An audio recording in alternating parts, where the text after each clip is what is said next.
చక్రాపేట మనం పులివెందుల నియోజకవర్గం చక్రాపేట వర్షం తక్కువ శాతం ఉండేది జిల్లాలోని చక్రాపేట మండలం సార్. అది మీకు కూడా తెలుసు సార్. కానీ అక్కడ నీటి వసతి లేదు. ఏదైనా డ్యాములు ఉంటే డ్యాములు ఏమి లేవు. పంటలు పండడానికి కూడా నీళ్లు లేవు. కానీ బోర్లు వేస్తుంటే బోర్లలో 6 నుండి 7 వేస్తుంటే కూడా నీళ్లు పడడం. ఒక రోజు 2 రోజులు నీళ్లు వస్తాయి, అవి కూడా పోతాయి సార్. అదే తాగేదానికి కూడా నీళ్లు లేవు సార్. దానివల్లే మనం చాలా ఇబ్బంది పడుతున్నాం.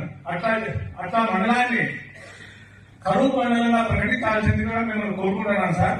అదేవిధంగా నిన్న వర్షపాతం గాలి వచ్చి చాలా చక్రాపేటలో మామిడి చెట్లు కానీ నిమ్మ చెట్లు కానీ ప్రతి చెట్టు కూడా పడిపోయినాయి, ఏళ్ళతో రాలిపోయినాయి, చాలా నష్టపోయారు సార్. కానీ దానికి కూడా రేట్లు లేవు సార్.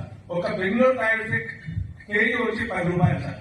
డైరీ శాఖ వచ్చి 20 రూపాయలు. వాళ్ళు కూలీలు పిలుచుకోవాలంటే 600 ఇవ్వాలి సార్. వాళ్ళు ఎంత నష్టపోతారు అనేది ఒకసారి మీరు గుర్తించాలి సార్. అదేవిధంగా మన అక్కడ పంట నష్టము, మామిడి చెట్లు పడిపోయినాయి, అన్ని పడిపోయినాయి కాబట్టి కలెక్టర్ గారికి ఈ వినతిపత్రం అందజేస్తున్నాం. అదేవిధంగా సార్ ముఖ్యంగా ఈ వ్యవసాయం పైన క్రాప్ లోన్ తీసుకున్నారు సార్. రైతు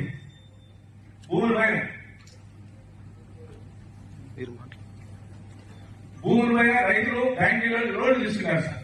దానికి ఒరిజినల్ బీఫారం అడుగుతారు సార్. అడగరు, వన్ ఒరిజినల్ అడుగుతారు సార్. ఒరిజినల్ లేకుండా తెల్ల పేపర్ పైన ఇస్తారు సార్. కొన్ని గ్రామాలలో చెబుతాను సార్.